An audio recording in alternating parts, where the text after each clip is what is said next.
happening, everybody? It's Sean with reactions to the classics. And today we got a top 10 song reactions to Burton Cummings, 1976 to 1980, Volume 1, brought to us by friend, longtime supporter, and patron of the channel, Joseph. Thank you, Joseph. I always appreciate you. Everything you bring to this channel. Appreciate all the patrons. You guys support us in any way. Check out the Patreon link below or the patron link on the end screen. The patrons make this thing go. Now, we got some other Burton Cummings up. Did another album of his. He's in some song battles. He's in here with the Guess Who. All that good stuff. But Joseph knows a lot about Burton. And so Joseph's done this entire write-up. I don't really have much or anything to add to it. But let's check out what Joseph has to say. He said, I won't recount the history of the Guess Who or how it all finally fell apart in late 1975. But suffice it to say that at his own behest, Burton became a solo artist quite suddenly after having led a band for the previous decade. He had no concrete plans for a solo career, but set to work almost straight away. Burton said, in or around October 1975, I began spending most of my waking hours at Road Studios, a great little place on the third floor of an old turreted house in Winnipeg. I was in a mild panic concerning my future. Recording every night took away some of my more immediate fears. At least I was creating something, even if I no longer had a group, a manager, or a recording contract. For the next several months, I spent an inordinate amount of time writing and recording. In retrospect, I realized I was creating my first 2 solo albums, but at the time, I think I was just running on autopilot, subtly fighting the shock of being out of the Guess Who. Joseph says it won't be long before Burton would move to LA and in short order be the first artist signed to Portrait Records, a new Columbia Records subsidiary. His first single, previously covered on the channel, Stand Tall, became his biggest seller in years. His solo debut album summarily outperformed any Guess Who album since 1970. That would pretty much be that in terms of his solo career stateside, but set him up for an extended run of solo superstardom in Canada. I obviously had you cover his third album, Dream of a Child. Check that out after this, as a full album reaction a fair while back. Rather than duplicate anything from that album, you consider this a best of the rest for this era. So Joseph gives us a rundown of the remaining 3 albums these tracks are culled from. They are Burton Cummings, self-titled, 1976, produced by Richard Perry, and the very first album released by Porter, as we mentioned. It charted at 39 in New Zealand, 30 in the US, and 5 in Canada, where it went double platinum, along with Dream. This is an album I've been listening to from birth, and another I never tire of. All right. Next up, My Own Way to Rock, the next year in 1977. Joseph says, although happy with the overall sound and success of his debut, Burton was nonetheless a bit concerned it had turned out a bit more middle of the road than he had liked. So for his sophomore effort, he reteamed with Richard Perry for a more deliberate rock and roll flavored effort.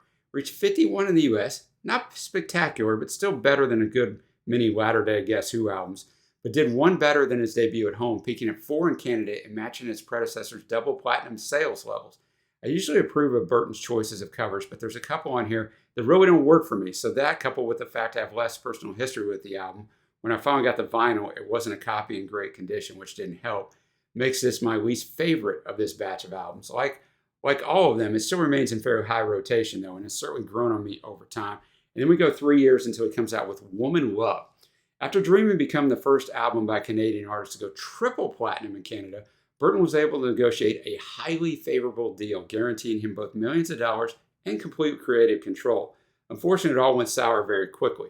Burton said, I proceeded to make an album which I believed very, all caps, strongly. But the powers that be at Epic and Columbia didn't like the idea over my having the last say on my product, so they insisted I make sweeping changes on this particular album. The man who was then second in charge at Columbia told me he didn't like anything about Woman Love. I thought perhaps someone else at the company would get what I was up to, so I proceeded to set up meetings where I could play it for others at Columbia and hopefully get their blessing. But no matter who I played it for, the answer was the same. It wasn't what they wanted to hear. Finally, I realized the bent truth to all this. Once the word has come down from the top, there's no use going to 1,000 individuals. That's a life lesson for you boys and girls. I lost the battle and the album was never released outside of Canada. It went platinum in about 30 seconds in Canada, but never saw the light of day in any other country. I ended up walking from a multi-million-dollar contract over this, and to this very effing day, I have never been sorry. Good for Burton, man, for standing up what he believed in. Joseph says that's a condensed version of the story Burton outlined in his notes for the CD release, which did eventually see it released internationally in 2000 alongside his first 3 albums. Naturally, I nabbed at the first opportunity. Lucky as it fell out of print relatively quickly, whereas I was able to pick up the remaining 3 years later after my vinyl collection was abandoned. Note that his next two albums, 1981's Sweet Sweet and 1984's Heart, have yet to make it to CD, but they, along with 1990's Plus Signs, are finally due for reissues with copious liner notes and bonus tracks later this year in 2023. After those, there was an 18-year gap until 2008's Above the Ground, which remains his most recent effort. He's announced to be heading into the studio in early 2023 to rectify that, but he said similar things in 2012 and 2021. So I believe it when I hear it, Joseph says. Suffice it to say these albums will likely be covered for Volume 2 at some point in the next year or 10, alongside a proper exploration of the Guess Who albums. Where available, I've included notes from Burton, culled from the liner notes of those CD reissues, and/or the excellent Burton Cummings collection released on Rhino in 1994, and one of the very first things I ever owned on CD. Unless noted otherwise, all tracks are written by Burton. So with those great background quick facts from Joseph, let's get started with this. Before we jump in, if you've never joined us before, the songs are not in the video itself, but they're going to be at a Vimeo link below. So check that out and follow along. All right, let's jump into it. Number 10, we have Mile a Second from the Woman Love album. There are probably, quote, better songs that left off this list. Your Backyard, Timeless Love, Heavenly Blue, and more were contenders. But this is just a fun one to kick us off with. Nothing too deep lyrically or musically here. Burton said Mile a Second was originally Mile a Minute, but then I realized that's only 60 miles an hour, and that's not really that fast, so it became Mile a Second. When an old ex-friend in Winnipeg first heard this cut, he commented that he thought I was trying to make a new wave album. Yeah, right. All right, I'm going to have the lyrics up as always. Thanks again, Joseph. Mile a Second. I am going to agree wholeheartedly with Joseph. A great way to start this list off. So much energy, right? Not a lot to it lyrically, but I mean, the point is this. Burton thought he was living a fast life. He met this girl and he realized that he didn't know much, that she was definitely living that fast life. She's going a mile a second. I can see why a mile a minute wouldn't have worked there. And just the way he delivers that, and what do you see when you're looking behind you? And, you know, it eventually says, me. She sees him because she's leaving him behind. But that was a great, energetic way to start off this list. Next up at number 9, we got a song for him from the My Own Way to Rock album with Jeff Porcaro on drums, Burton's erstwhile Guess Who bandmate Randy Bachman on acoustic and electric guitars, and strings arranged and conducted by Paul Buckmaster. Burton said a song for him concerned a combination of two old friends in my life, Jim Martin and Ari Perlmutter. Various lines of the lyrics involve or were inspired by either or both of those guys. I've known both of them since I was about 14. This album also denoted the first time I worked with the late Jeff Porcaro. Richard brought him in because he wanted his creativity and snap on the cuts. And if you watch his channel, you know that Joseph might be a tad bit of a little bit of a fan of Jeff. All right, let's get it. A song for him, really well done. The piano work on here was fantastic. Burton's voice was just booming, man. You felt the emotion in it, like he really believed what he was singing, right?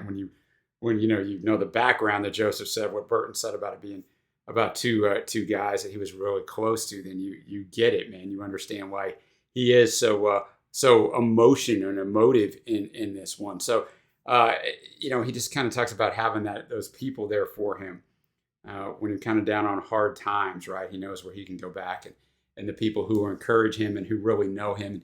You know, I listen to a song like this. I'm 51 years old. I really don't have anybody like that in my life. I've had good friends at different times in my life, but none of them stuck. I think sometimes when you have a family and kids, and you just kind of don't have time for those friendships. And as you get older, you kind of wished you would have, man. It wasn't any falling out or anything, but, you just kind of wished you had that. But sometimes it isn't it, man. You guys are that for me now, the RTTC community, but that is a good choice for number 9. Next up at number 8, we're going to go to that debut. So we have a song from each of those 3 albums so far. We got Sugar Time, Flashback Joys. What a name, right? Randy Storm is on guitars, Jim Gordon on drums from this cut, which also features some gorgeous female backing vocals and tasty organ work from Jimmy Phillips. That's not some sentence I ever thought I would utter, but those are Joseph's words. I guess they're mine now. Burton had enough to handle playing the grand piano as usual, along with harpsichord and mellotron, not to mention his, as ever, splendid lead vocal. Boy, Joseph was rolling. He's feeling himself when he's writing this one. Burton said Richard was always a producer who revered the vocal track as something quite sacred. I agree with that. So he and I had a great, close, loose, and friendly working situation. All right. Sugar Time, Flashback Joys. I don't know what I thought of that song when it started, right? I was kind of like, the more it went on, the more it grew on me. And I think, the female backing on there definitely helps us, gives it that great sound.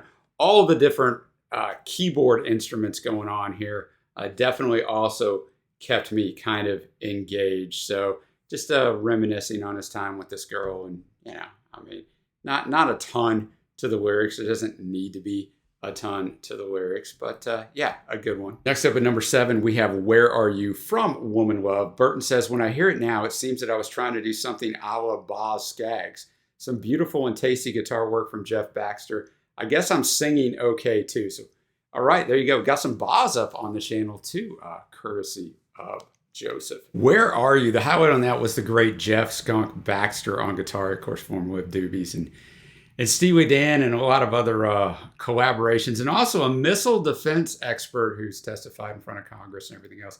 That's a whole other story, but kind of an odd thing. I think in this song, I think she left him. It took me a while to figure it out, but she couldn't accept him for who he was. Couldn't accept him as he was. No, can't accept him as he is. He kind of talks in third person here in this verse. Lord knows what he's going to be, but he needs you. He's needing you bad. Was it just a piece of me, a piece of you, or just a piece of what we knew? And I love you, loving you, baby. Yeah. I mean, I guarantee you if you played this song, I don't think I'm skewed by the Boz Scaggs reference that Burton made in that interview at the start of this. But yeah, man, you would have thought this was Boz if you didn't know it was Burton. And I really like that Boz album, Soaked Degrees, but I didn't really like this song. It's okay, but it's my least favorite so far. Hey, man. Just keeping it real. Next up at number 6, we're going to move back to the self-titled debut. We got Nothing Rhymed. This Gilbert O'Sullivan tune is the only cover to make the list, Joseph says, but it's one of those I've always massively preferred over the original. Burton said, Nothing Rhymed was a big hit in England for Gilbert O'Sullivan, but never seemed to find its audience in America.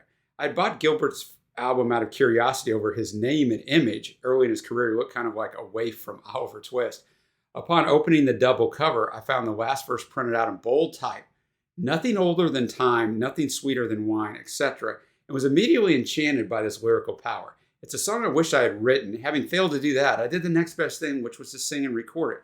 Very primitive synthesizers by today's standards, but in 1976, we had all the best toys. Nothing Rhymed, a cleverly written song, as Burton had already alluded to, but a great vocal on this one. So I think this was a really good choice if you're going to include a cover on here. This was probably the one to do it. I mean, I don't know any of the other covers, but I'm going to trust Joseph's judgment. And this was a really, really well done song. So before we get to the top 5, Joseph has included a bonus track. Burton's choice, My Own Way to Rock, from, you guessed it, My Own Way to Rock. Joseph says, no, I haven't been in touch with Burt to see what he makes of my choices, but as this song remains a mainstay of his live set, including his, at the time of the writing, very recent 2022 New Year's Eve bash to celebrate his 75th birthday.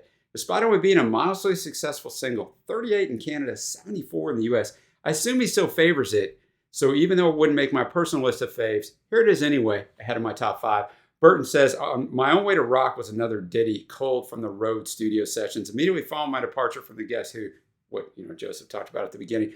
Once again, Jeff Porcaro's drumming made the track snap with energy. It would never have had the same bounce or sounded half as good on the radio were it not for Jeff's drumming. Jeff was beyond his years and probably the coolest cat I ever met in my life. His untimely departure in 1992 left me in shock.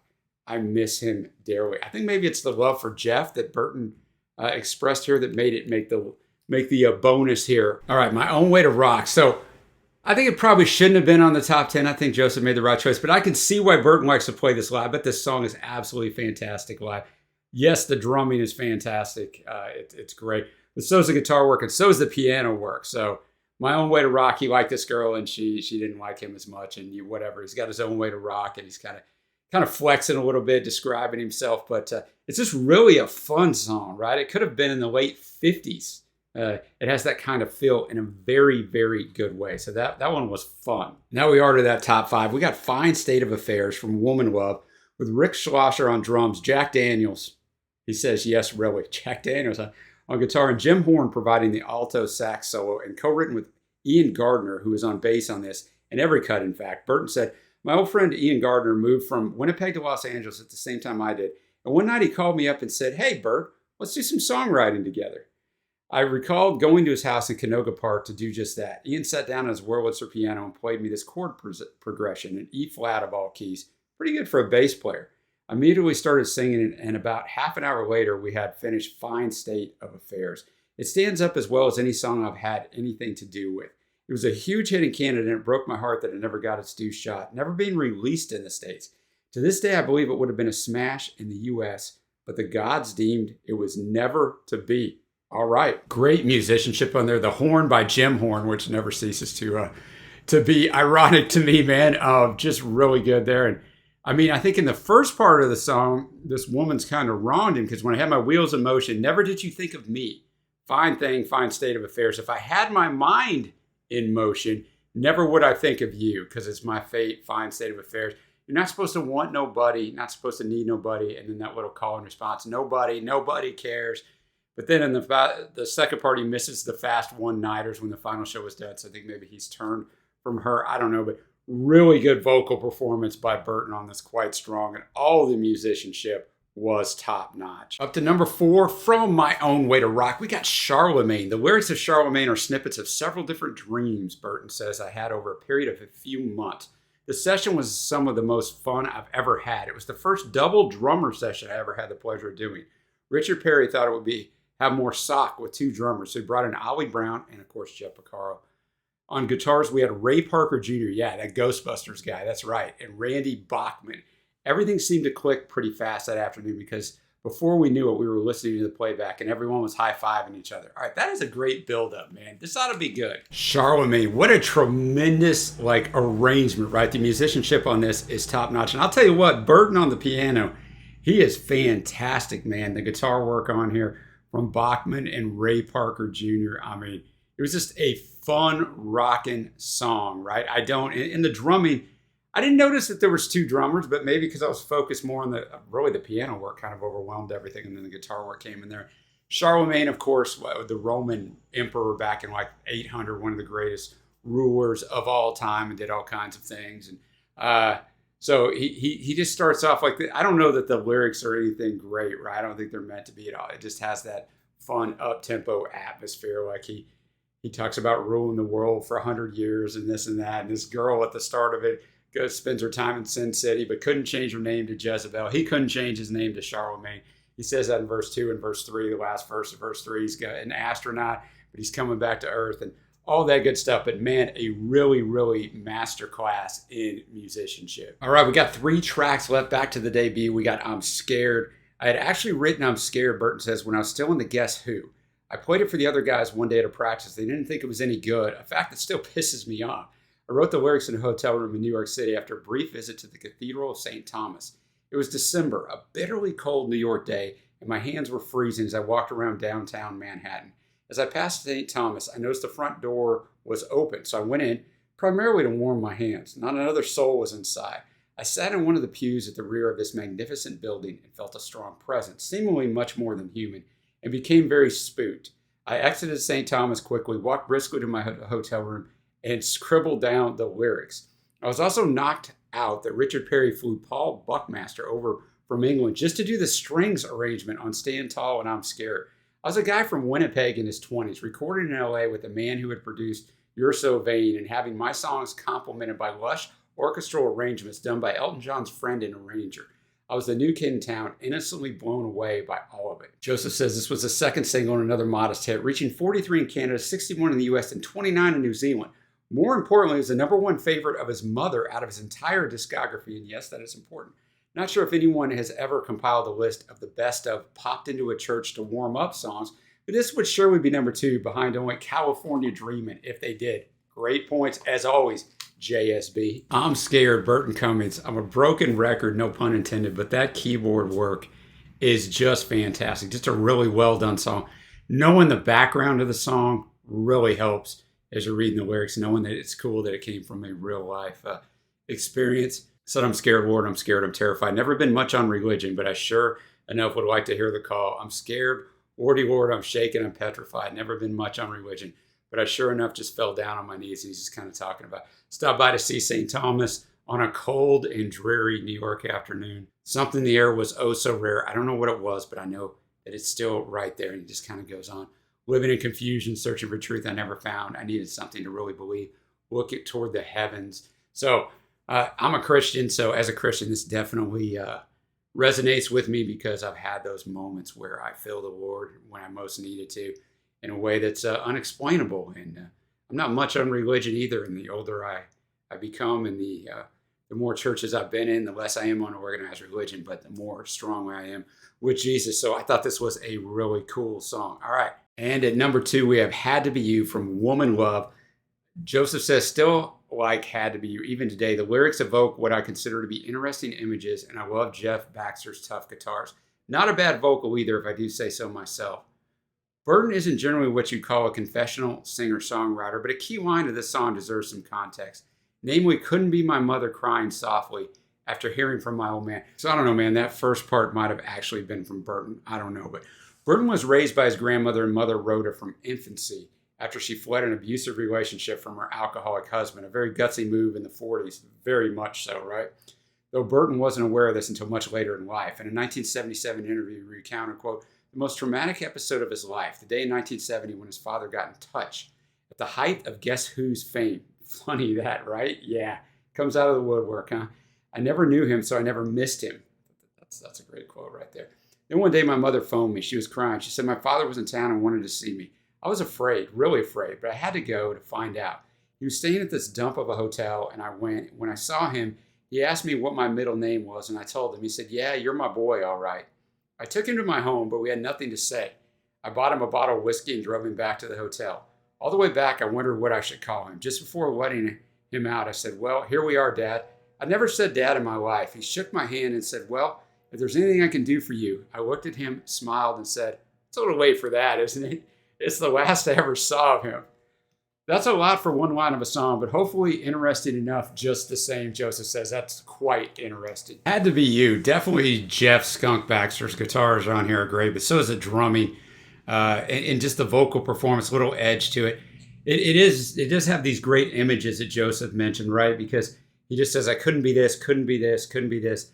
Had to be you. I couldn't be this, couldn't be that. And he just kind of delves out these images. It's almost like a stream of consciousness, right? But I thought it was a really good choice for number 2. We have arrived at number 1 on Joseph's Burton Cummings Top 10, 1976 to 1980, Volume 1 from his debut, Burton Cummings. We have Is It Really Right? The album was originally to be entitled Is It Really Right? Some executives at Portrait and CBS thought it was a bit too ethereal. They insisted it be titled just by my name, Burton says, and made us reshoot the cover with an entirely different and markedly middle-of-the-road approach. Personally, I found the original cover a lot more interesting than some dull pictures of me in suits that I would have never worn in public. It was a panoramic shot of myself as a piano bar guy with various freaks sitting around or passed out over my white Grand. That would have been cool. Is It Really Right is my favorite cut on the album, and I thought it was the strongest, hence my thoughts to call the album by its name. I was about to turn 30, and the song came from the heart, lamenting the final days of my self-proclaimed youth. The song never even became a single, which surprised me because I thought it was pretty catchy. Joseph says, I'm not as convinced as Burton that this would have been a strong contender for the singles charts, but it's always been my favorite cut of Burton, so that in the days of vinyl, I used to play side 2 of his debut first, so that this song, which closed out side 1, would effectively close the album. Always did have a thing for saving the best for last. I did the same thing with The Stranger, so it would end on scenes from an Italian restaurant. Hey, that's a free tip from the day from JSB, man. All right, let's do it. Is It Really Right? A great way to finish off this top 10. Such a good song, right? The piano work, again, I'm going to just, like Burton's piano work is just fantastic, man. I resonate with the song. He wrote it, said he was almost turning 30. I mean, I'm 51, and I definitely resonate with this, Climb, There's No Ceiling for You, Soar and Forget What You Might Do. Another Love is Won or Lost in the Turn of a Card. Sitting with an old friend talking, wondering why it has to be so hard. Is it really right? Is it really right? Or where does the time go? Or where does the love that's lost end up? I want to know. Oh, where do the years run so fast? Hold on, and boy, you better hold on. Fly, just swoop and soar and spin, glide above what you have been. In a moment's time, the youth and the sunlight are all gone. You're in a dimly lit room wondering how you're going to carry on. And I thought this was just one of the best written songs on here. And I mean, all of it, from the guitar work to obviously the great piano to the little instrumental coda run at the end.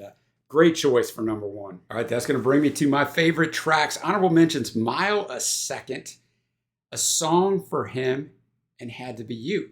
My faves, Charlemagne, I'm Scared, and my favorite is Joseph's favorite. Is It Really Right? So a great top 10 here. Volume 1, 1976 and 1980 from Burton Cummings. Thank you to Joseph for bringing this to me. Let me know your favorite songs during this time period from Burton in the comments below. Suggestions for anything else you'd like to see me do. And until next time, guys, I will see you.